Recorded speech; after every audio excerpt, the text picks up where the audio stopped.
Hey everybody, it's Jeremy Osterberger with BIC Magazine. I am joined today by Chris Jahn. Chris is President and CEO of the American Chemistry Council. Chris, we thank you so much for your time. Thanks for having me, Jeremy. So, Chris, for folks that don't know, ACC represents the $550 billion U.S. chemicals industry, as well as plastics and chlorine production companies. I want to dig right into current priorities for ACC. What are the American Chemistry Council's priorities at this time?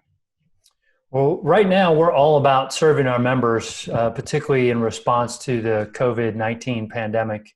As you well know, our members have done a phenomenal job in responding to the crisis. Many of them are manufacturing the raw materials to make PPE, but a number of them have actually repurposed their production lines and are actually making the PPE themselves.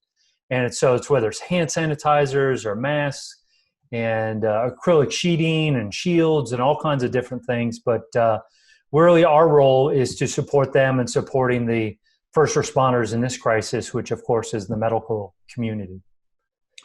So, Chris, you mentioned some of the things that the industry did in response to COVID-19. Diving a little deeper into the priorities of the chemical industry, I think watching, like you said, some of the face shields, gloves, the PPE, single-use plastic bags and other single-use plastics have certainly gained popularity during COVID-19 and sort of reminded us of the importance of some of those products. However, there have been some reports of increased plastic waste in waterways in certain parts of the world.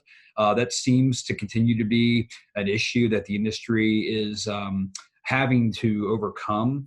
There have been a lot of significant progress in chemical recycling. A common term is advanced recycling. Can you share some of those advances and sort of where we stand?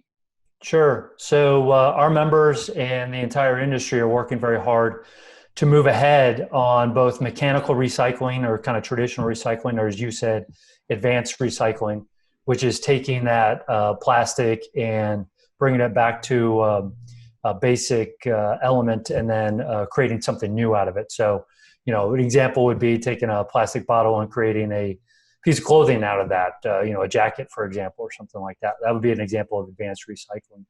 So there's about $4.5 billion worth of either existing or planned investment in advanced recycling right now. And our members have a number of projects underway that are not yet public or announced, but they're making some significant investments in advanced plastics recycling infrastructure. The other thing that I know you're aware of, Jeremy, is the Alliance to End Plastic Waste. Mm-hmm. And so that group was created by ACC members last year, and they have an additional investment of about $1.5 billion in trying to solve the plastic waste issue globally. You mentioned, we see that around the world, and 8 of the 10 most polluted rivers are actually in Southeast Asia. And so a lot of the investment is going to be focused there, but it's going to be all around the world. It's going to be here in North America, it's going to be in Europe, it's going to be in Asia and Africa, wherever it's needed.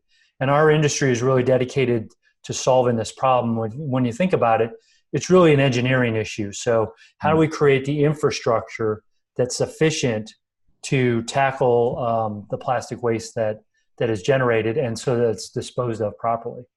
And then, here in the United States, the EPA has done a really nice job of publicizing, hey, some of this PPE that may or may not be contaminated, you need to dispose of it in a certain way. And most of the time that's putting it in the trash and then letting those companies take care of it from there. And so we're trying to communicate those messages as well.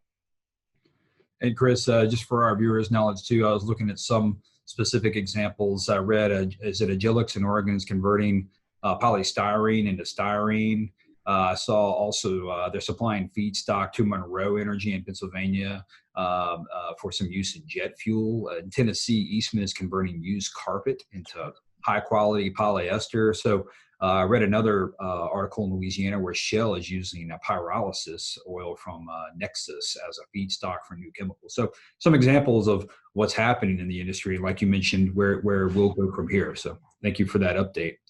So, Chris, I want to switch topics here. Let's get into the November presidential election. You know, Vegas odds have Joe Biden as a front runner to win the presidential election. How would a Joe Biden presidency impact the chemicals industry here in America? And what would be some of his likely immediate short-term or even long-term priorities in your estimation?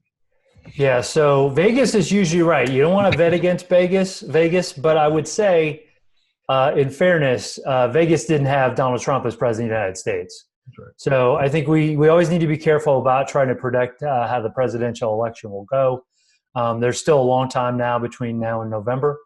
I think from ACC's perspective, we are always prepared to work with whoever's in government, whoever happens to be the president, who's in charge of the House or the Senate. And we have a long track record of working in a bipartisan fashion. So, for example, whether it's infrastructure projects, highway bills, water resource development bills, things of that nature, or even landmark legislation like TSCA reform, which, as you know, passed in 2016 with huge bipartisan margins. And that's something that the U.S. EPA is still in the midst of implementing. TSCA, as you know, is the Toxic Substances Control Act. It's the main chemical management regulation here in the United States. And that landmark legislation in 2016 made a number of changes to the way chemicals are regulated in the U.S.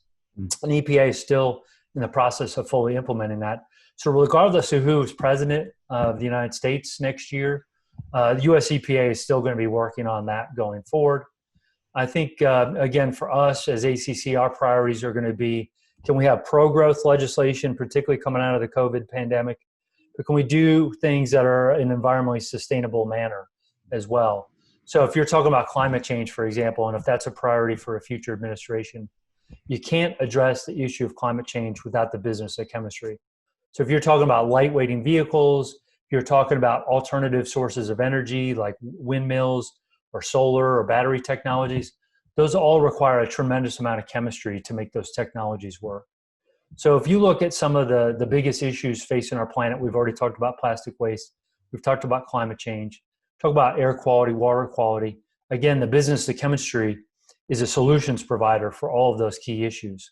So whoever the president is going forward, we're going to want to work with them to make sure that we can have an economy that grows, we can have an environment that's cleaner, and we can focus on public safety going forward, which, as you know, is a priority for us all right now.